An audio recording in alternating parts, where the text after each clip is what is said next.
guys, this is Rosie and welcome to my YouTube channel. This is going to be the first out of hopefully many more videos on my au pair journey. And this video is just going to be about how I found my host family and how I processed my visa down to the CFO requirements. So if you guys are interested in becoming an au pair for a year or two in Europe, especially in Germany, because that's where I'll be going, keep on watching the video and I hope that you'll learn a thing or two. So it was early last year, around the first quarter of last year, when I decided I wanted to stop school for a while and do an au pair year in Europe. I looked it up on the internet and there are quite a few European countries offering this program. To name a few, there's Denmark, Norway, Sweden, Belgium, Luxembourg, and Germany, and there's still some more. But if you want to learn more about what actually is an au pair and what countries are hosting the au pair programs for Filipinos, comment down below and I will put that up in another video. Okay, anyways, so it was around March when I decided to become an au pair, and it was on May when I found my host family. There are a few au pair sites that you can, register in and find host families, but the one that I used and where I found my host family was on aupair.com. My host family is from Germany, and they already hosted a Filipina au pair before me, and she had nothing but, she was singing them praises, so I decided that this will be the family for me. It was during the peak of the pandemic when all this happened, so unfortunately from May to November of last year, the German embassy wasn't accepting any au pair visa applicants, so it's a good thing that this host family waited for me, and my appointment was on January 11, but they waited like 9 months for me, so they're really great.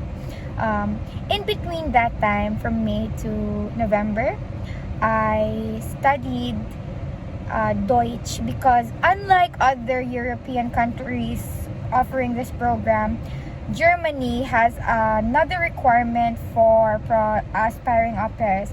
Au pairs going to Germany need an A1 certificate in Deutsch, meaning they need to be able to speak the basics of the language, take an exam, and pass it. So there are a lot of schools in the Philippines offering courses for this, or also online schools, but it's a little bit pricey, and I just decided to self-study. And I had an online tutor for a short while, but mostly it was self-study. I took the exam on the third week of November. I got the results on December, and I passed to the score of 87 over 100. So for those of you who think that you can't pass the exam by self-studying, or that the exam is super hard, it's not. All you need is a little bit of hard work and perseverance. But if you think you're not, and if you have the money to pay for a course, then go right ahead. But in my personal experience, I didn't have a lot of money, so I just decided to self-study, and I still passed. There are a lot of exam centers too in the Philippines, and it has to be accredited, alright? So there's USD in Cebu and Manila, and there's GUTE in Manila, and TELC too. If you want another video on that, comment down below. And okay, let's continue. I took the exam, I passed, and on December, I and my host family gathered all the remaining documents that were needed for my visa appointment that was scheduled on the 11th of January. It varies from country to country, but in Germany, the list, I will link down below the list. So for au pairs bound to Germany, one thing you need to know is the contract that can be found in the Philippine Embassy site in Berlin doesn't have a specific daily schedule on it, unlike other countries like Denmark or the Netherlands. And the daily schedule is a very important thing that you have to have, because the embassy in the German embassy in Manila might not be needing it, but the CFO, or Commission on Filipino Overseas, will need it. And if you don't have it, you can't attend the CFS, or Country Familiarization Seminar. So for those of you who are still processing your visas, your contracts, include a daily schedule in your contract. And in it, so yes, include a daily schedule in your contract and your days off in your contract as well when you get it notarized, languished, sorry if I'm saying that wrong, and authenticated in the Philippine Embassy in Berlin or the consulate in Frankfurt. There's also a new requirement now because of COVID, I guess, and correct me if I'm wrong, I think they're asking this from all Aupairs in the Philippines. They want a drafted list on 7 different cultural activities that you will be doing on your au pair stay in the country. It doesn't have to be notarized as far as I know, or during my time, my time. You just have to sign it, and your host also has to sign it. Okay. So yes, for those who haven't gotten their contracts notarized yet, because for Germany bound au pairs, okay, when you go to the German embassy here in the Philippines, it doesn't have to be authenticated by the PH embassy yet. In my case, I only use scanned copies of everything, of my contract, of my insurance, of my host's IDs. I didn't need the original copies yet because they were also still on its way to me, but we will be needing it after. Okay, let's continue. Yeah, so I went to Manila. I'm from Cebu, and I went to Manila on the 10th of January. I only stayed there for a night, and I had my appointment on January 11, the next day, and I came home right after the appointment. I went to the airport and came back home and waited for my results. 2 weeks later, exactly 2 weeks later, I got my results and I got my visa. So yay! Okay, yeah, I got my visa approved, but I don't have my visa yet. I had to send my passport back to them, wait for them to get it stamped, and wait for my passport to get back to me. I thought it would take a long time, but fortunately it only took like a week for my passport with my visa to get back to me. And finally, after that, guys, after your interviews with the embassies, if you have interviews, you have to go through the CFO. They will give you a stamp, which is very important because this stamp will be used for immigration. If you don't have this, patay, you can't fly, offloaded ka. Char.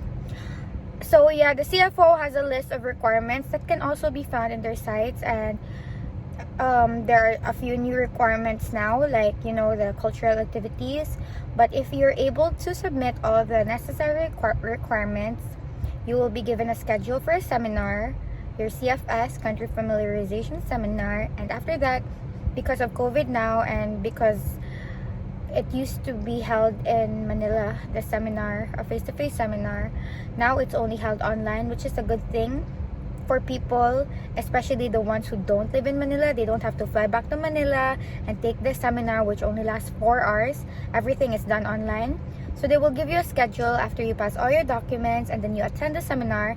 And after that, they will give you a link to your temporary certificate, which you will be showing to immigration. You don't need a stamp yet, but they will also be sending it to your address here in the Philippines.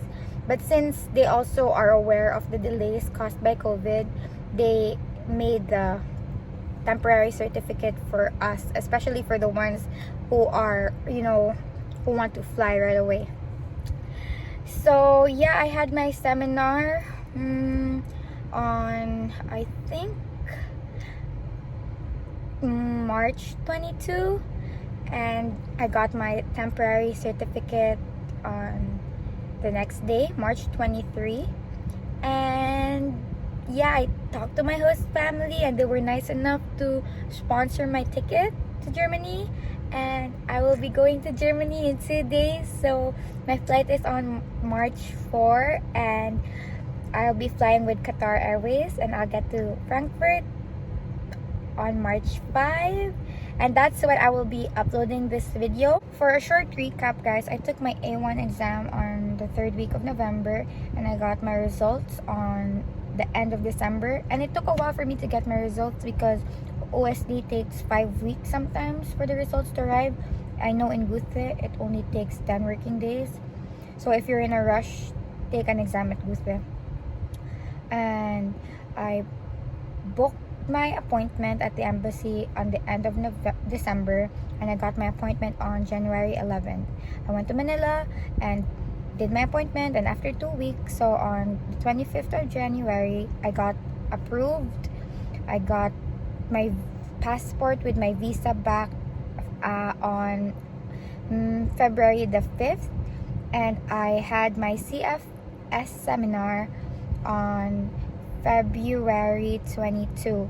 It took a while for me to get the seminar because I was still waiting for my original documents to arrive. My host family used Deutsche Post to Philpost, which is like the public mailing system. I don't suggest this for people who are in a rush because it might take a while for you to receive your documents. So if you have the means, or if you can nicely ask your host family to send your documents through DHL or FedEx, that would be better. And yeah, I had my CFS seminar on February 22, paid, and got my temporary certificate on the next day, February 23. So from November, it took me December, January, February.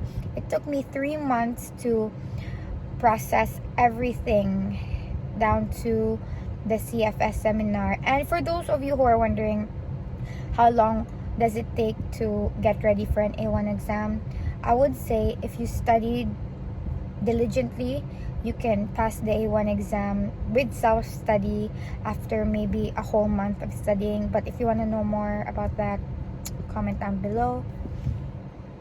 Video. If you want more videos on how to become an au pair, or if you have any questions, you can comment down below and I'll be answering them. Or if you want to have a video on how my flight went, I will also be documenting that as well. And also, I'm sorry for any grammatical errors or stutters and slurs. Hindi kasi ako marunong magtagalog like masyado, so that's why I'm just posting this video in English. And yes, thank you guys for watching. I hope that you learned a thing or two, and I hope that your process will go smoothly. If you have any questions, again, don't forget to comment down below and I will try to answer them. And bis später. Bye.